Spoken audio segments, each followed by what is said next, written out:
ఏంటని అసలు ఏం జరిగింది? అసలు ఊహించని వీడియో అది.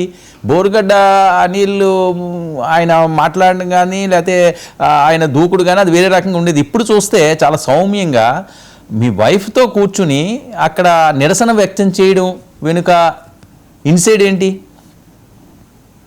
ఇప్పుడు కష్టపడి పార్టీకి పనిచేసాము, ఒక లైన్ దాటి అప్పట్లో ప్రతిపక్షంలో ఉన్న చంద్రబాబు నాయుడు గారిని అయితేనేమి, పవన్ కళ్యాణ్ గారిని అయితేనేమి ఒక మాట దాటడం జరిగింది. దానికి రియలైజ్ అయ్యాను. I'm very sorry that what all I spoke about Pawan Kalyan garu and Chandrababu Naidu గారు. వైసీపీ వాళ్ళు కోరుకుంది కూడా అదే, అలా మాట్లాడకూడదని జగన్ అన్న చెప్పారు కాబట్టి నేను అపాలజిస్ట్ చేశాను. మళ్ళీ చెప్తున్నా, ఒకటి రాజకీయాల్లో అనేది ఇవాళ ఉన్న పొద్దు రేపు ఉండదు, ఇవాళ ఉన్న శత్రువు రేపు ఉండడు, మిత్రుడు అవ్వచ్చు. అలాగా మిత్రులుగా ఉన్న వాళ్ళు జగన్మోహన్ రెడ్డి గారికి శత్రువులుగా మారారు రాజశేఖర రెడ్డి గారు చనిపోవడంతో. అంటే నేను ఏం ఎందుకు ఈ పాయింట్ తీసుకొచ్చానంటే, ఇప్పుడు 9 నెలలు జైలు జీవితం వర్మజీ, 22 కేసులు, 3 రోజులు కుక్కను కొట్టి 3rd డిగ్రీ. చెప్పారా అనిల్? అది జడ్జి ముందు చెప్పారా ఇలాగ మమ్మల్ని కుట్టారండి, 3rd డిగ్రీ చేశారని? చెప్పాను. ఇంట్లో పెట్టారు, ఇంటికి తీసుకెళ్లారు. ఆ జడ్జి గారు నేను ఏం చెప్పినా వినకుండా ఇలా అన్నారు, ఇలా చూపించారు. ఇట్లా అంటే ఏ స్థాయి వ్యక్తులు అప్పుడు మీ మీద చేయి చేసుకున్నారు?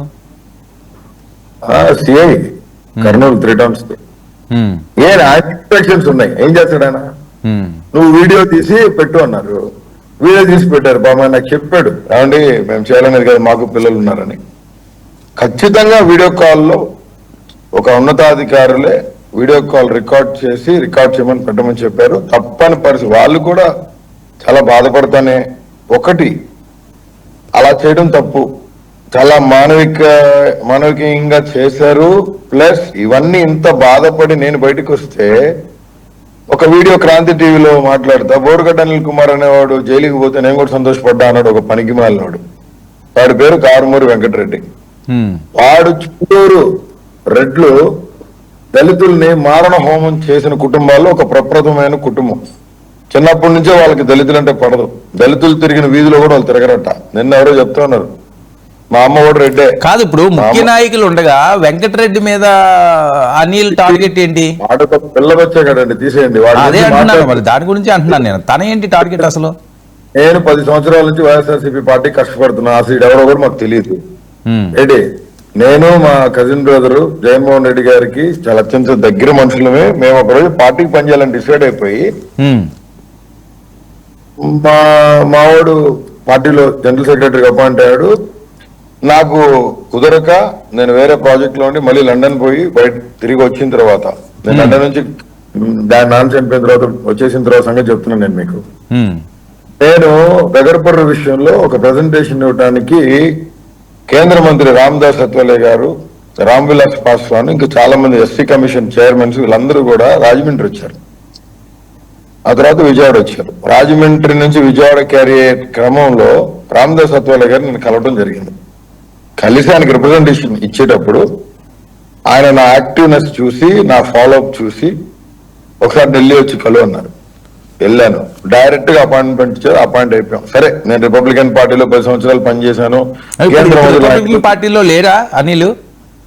రాజీనామా చేశాను వర్మజీ. లేదు అంటున్నారు. నిన్న కూడా ఏదో నా డిబేట్ లోనే ఎవరో చూపిస్తున్నారు, ఇదిగో ఇది ఇంకా ఉన్నాడు, రాజీనామా చేయలేదని. కేఎస్ ప్రసాద్ గారు గొప్ప వ్యక్తిత్వం ఉన్న వ్యక్తి. నేను ఆయన గురించి 1-2 సార్లు నేను ఆయన మీద కోపడిన మాట వాస్తవం. అండ్ ఫర్ అపాలజీస్ ప్రసాద్ అన్న ఒక వెల్ నాలెడ్జ్ పర్సన్. ఆయన డిబేట్స్ నేను బాగా వింటాను, చూస్తాను. ఎందుకంటే జ్ఞానం కోసం. ఆయన మాట్లాడేది ప్రతిదీ పాయింటే. నన్ను తిట్టాడు చాలా సార్లు, ఆ బోరుగడ్డగాడు గీడిగడ్డగాడు అని కూడా అన్నాడు. సరే, పెద్దోడు పోనండి. సుమన్ టీవీ దగ్గర కనపడితే ఒకరోజు ఆలింగనం చేసుకుని, టైగర్ పెద్దోడా ఏం పెట్టుకోమని మనసులో. సరే అన్న, మంచివాడు, వ్యక్తిగతంగా చాలా మంచి వ్యక్తి, మంచి ప్రేమాప్యాయతలు కలిగిన వ్యక్తి. కానీ లైన్ దాటి మాట్లాడాడు నన్ను కూడా. నేను ఇప్పుడు వాటి గురించి మాట్లాడలే. కానీ రిపబ్లికన్ పార్టీలో నేను రాజీనామా ఇచ్చిన మాట వాస్తవం. కేంద్ర మంత్రి దాన్ని ఇంతవరకు ఆమోదించాల. నేను ఒక సర్క్యులర్ సంతకం పెట్టేసి ఇచ్చేసాను. అది 60 రోజులు ఎవరైనా సరే ఒక 60 రోజులు ఎవరైనా సరే, వర్మాజీ, ఒక సార్ నా రిజిగ్నేషన్ యాక్సెప్ట్ చేయకపోతే నేషనల్ పార్టీలో ఉన్న బైరస్ ఏదైనా కానీ నా స్వతహాగా నేను పార్టీని వేడుతున్నానని నేను ఒక సర్క్యులర్ నా అడ్వకేట్ తో తయారు చేయించి నేను సంతకం పెట్టి ఇవ్వాలి. నా విల్లింగ్నెస్ తో నా కుటుంబ సభ్యులు దాన్ని సాక్షి సంతకం ఉండాలి. నేను చేసి ఇచ్చాను సార్కి. ఇచ్చిన తర్వాత ఆ వెబ్సైట్ లో నుంచి అది తీలేదు. ఇంకా నేను ప్రెసెంట్ కోర్ కమిటీ మెంబర్ నని, సౌత్ ఇండియా ఎగ్జిక్యూటివ్ కౌన్సిల్ లో ఉన్నానని, నేషనల్ పార్టీ అలయన్స్ లో ఒక కీ రోల్ ప్లే చేసిన వ్యక్తిగా వర్కింగ్ ప్రెసిడెంట్ గా ఉన్నట్టుగా ఆ వెబ్సైట్ లో ఉంది. తీలా వాస్తవం. కేఎస్ ప్రసాద్ గారు చెప్పిన మాట వాస్తవం. నాకు కూడా తెలియదు. రాత్రి ఆయన చెప్పిన తర్వాత నేను పొద్దున్న సార్ సెక్రటరీతో మాట్లాడినా,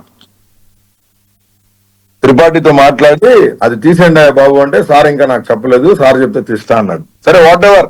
నేనేం చెప్తున్నానంటే, నేను 10 సంవత్సరాల నుంచి జగన్మోహన్ రెడ్డి గారికి సపోర్టర్ గా ఉన్నా. ఎందుకు?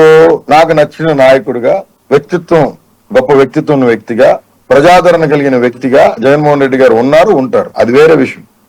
నేను 9 నెలలు జైల్లో ఉండి చిత్రహింసలు అనుభవించి, నేను జైల్లో ఉన్నప్పుడు సజ్జల రామకృష్ణారెడ్డి గారు చీఫ్ కోఆర్డినేటర్ వైఎస్ఆర్సీపీ, ఆయన మీద నాకు ఎప్పటికీ గౌరవం. ఆయన అంటే నాకు చాలా ఇష్టం కూడా. కానీ ఆయన మరి నన్ను ఎందుకు ఇట్లా, నన్ను నిజంగా చెప్తున్నా,